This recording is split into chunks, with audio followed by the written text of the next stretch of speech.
Membangun struktur yang tidak tergoncangkan. Firman Tuhan terambil dari kitab Kejadian 6 ayat 14 yang berbunyi sebagai berikut. Buatlah bagimu sebuah bahtera yang terbuat dari kayu gofir. Bahtera itu harus kau buat berpetak-petak dan harus kau tutup dengan pakal dari luar dan dari dalam. Tujuan Tuhan menciptakan sosok yang kolosal seperti Nuh di dunia moral agar dapat dilihat dan dijadikan sebagai pola untuk ditiru atau diteladani, yaitu agar yang bersangkutan dapat menjadi inspirasi bagi orang lain tentang bagaimana hidup dalam iman yang sesungguhnya.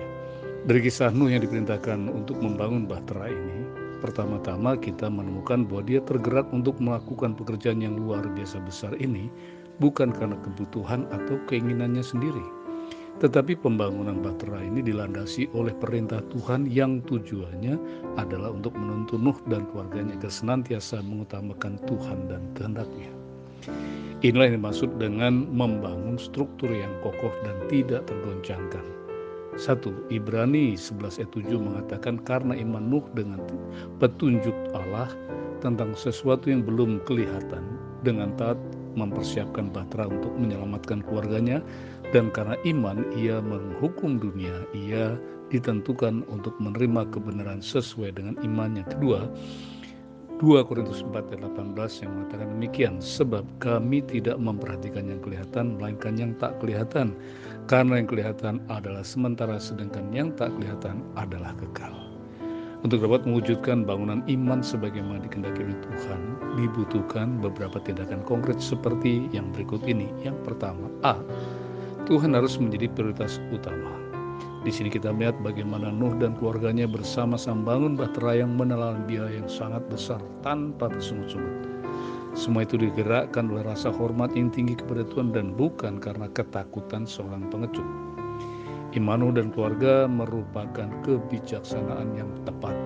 Ketika banjir bandang melanda seluruh dunia, dia telah siap menghadapinya karena bahtera yang dibangunnya dan selamat dari bencana yang fatal itu.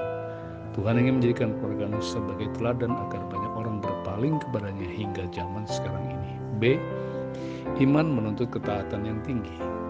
Pembangunan bahtera pesanan Tuhan ini bukan digerakkan atau dirangsang oleh rasa takut terhadap ancaman yang bakal terjadi, itu bencana air bah. Akan tetapi lebih digerakkan oleh iman yang luhur kepada Tuhan.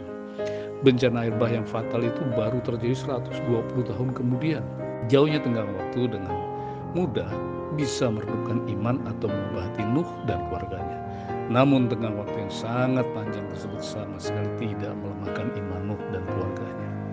C. Minoritas di tengah mayoritas. Fakta bahwa kesulitan dan rintangan yang dihadapi oleh Nuh pastilah sama dengan yang dialami oleh orang Kristen modern. Di sini Nuh terlibat dalam tujuan yang paling tidak populer. Ia adalah minoritas pada zamannya.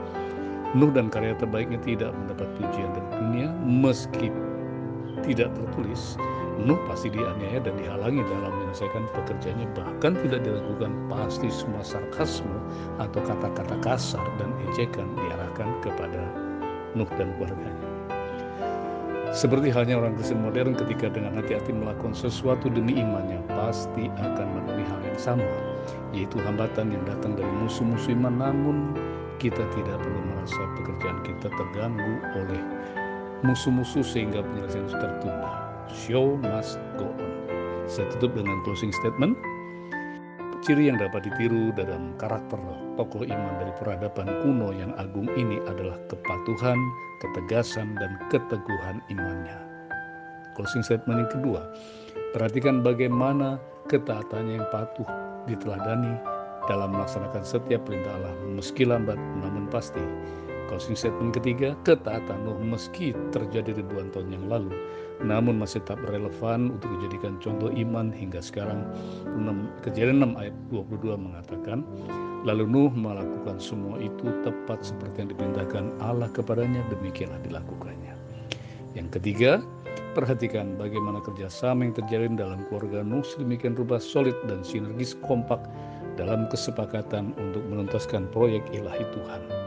Yang terakhir, closing statement saya adalah pelajaran berharga dari kisah Nuh adalah wariskanlah iman percaya yang kuat bagi keturunan kita. Amin. Tuhan memberkati.